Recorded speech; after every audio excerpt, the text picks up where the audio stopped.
بسم اللہ الرحمن الرحیم۔ حضرت یعقوب علیہ السلام کی وفات۔ حضرت یعقوب علیہ السلام نے اپنی موت کے وقت حضرت یوسف علیہ السلام کو وصیت کی تھی کہ مجھے ابراہیم اور اسحاق کے پاس دفن کرنا۔ چنانچہ بعد انتقال آپ علیہ السلام نے وصیت پوری کی، وہاں پر اپنے دادا کے پاس دفنائے گئے۔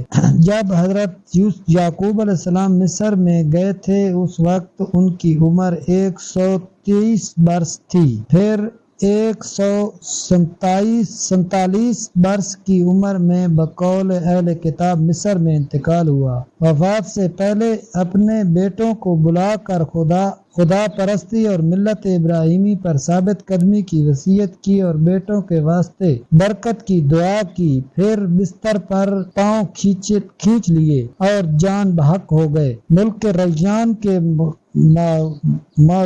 معزز اہلکار اور حضرت یوسف علیہ السلام اور ان کے سب خاندان والے ایک انبوہ کثیر کنعان میں حضرت کو لائے اور ان کو اپنے قبرستان میں دفنایا۔ حضرت یعقوب علیہ السلام کی وفات کے بعد حضرت یوسف علیہ السلام اور تمام اولاد غمگین رہتی۔ سب بھائی اور خاص کر یوسف علیہ السلام کے دل میں آخرت کی فکر رہتی۔ دنیا کی دل سے محبت اٹھ گئی۔ ہر وقت آخرت کو یاد کرتے اور گزشتہ بزرگوں کو یاد کرتے اور ان سے ملنے کی فکر میں رہتے۔ شب روز یہی فکر رہتی۔ پروردگار عالم جل جلالہ نے اپنے فضل و کرم سے پھر سب کو ملا بھی دیا۔ حضرت یوسف علیہ السلام کی وفات۔ جب حضرت یوسف علیہ السلام کو نبوت مل گئی اور بادشاہت بھی مل چکی اور دکھ درد بھی مل چکے، ماں باپ اور بھائیوں سے بھی ملاقات ہو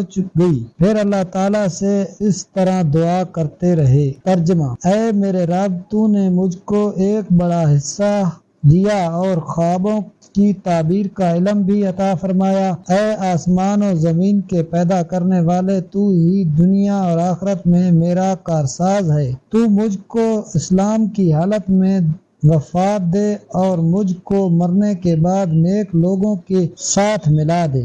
الہی، جیسے دنیاوی نعمتیں پوری کی ہیں، آخروی نعمتیں بھی پوری فرما۔ جب بھی موت آئے تو اسلام اور تیری فرمانبرداری پر آئے اور میں نیک لوگوں میں اور نبیوں اور رسولوں میں ملا دیا جاؤں۔ حضرت قتادہ رحمۃ اللہ علیہ کا قول ہے کہ جب آپ کے تمام کام پورے ہو گئے اور آنکھ ٹھنڈی ہو گئی، ملک و مال، عزت و آبرو، خاندان، برادری اور بادشاہت سب کچھ مل گیا، تو پھر آپ کو صالحین کی جماعت میں پہنچنے کا شوق پیدا ہوا۔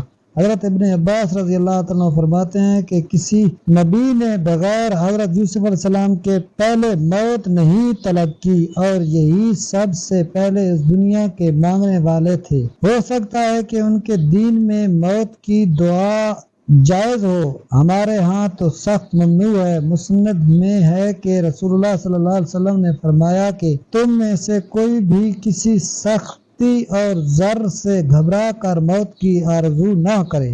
غرض یہ ہے کہ حضرت یوسف علیہ السلام کی اس دعا سے مقصد یہ نہ تھا کہ جب بھی موت آئے تو اسلام پر آئے اور نیکوں میں مل جاؤں، یہ نہیں کہ اسی وقت آپ نے موت مانگی۔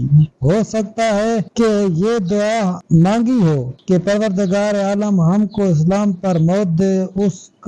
اس کا بھی یہی مطلب ہو سکتا ہے کہ جب بھی مریں اسلام پر مریں اور نیکوکاروں میں ملا دیے جائیں، اور اگر یہ ہی مراد ہو کہ واقعی آپ نے اسی وقت موت مانگی ہو، ممکن ہے کہ موت مانگی ہو اس وقت کی شریعت میں جائز ہو، اس شریعت میں موت مانگنی جائز نہیں، اس شریعت میں موت مانگنی جائز نہیں۔ بخاری اور مسلم شریف کی حدیث ہے کہ تم میں سے کوئی بھی کسی شخص کی نازل ہونے کی وجہ سے موت کی تمنا نہ کرے، اگر وہ نیک ہے تو اس کی زندگی اس کی نیکیاں بڑھائیں گی، اور اگر وہ برا ہے تو بہت ممکن ہے کہ زندگی میں کسی وقت توبہ کی توفیق ہو جائے، بلکہ یوں کہے کہ اے اللہ، جب تک میرے لیے حیات بہتر ہے تو مجھے زندہ رکھ۔ ہاں، دینی فتنوں کے وقت موت کی تمنا جائز ہے۔ اگر ہماری ویڈیو اچھی لگی ہے تو کائنڈلی سبسکرائب کریں، لائک کریں، شیئر کریں۔ ملتے ہیں نیکسٹ ویڈیو میں۔ اللہ حافظ۔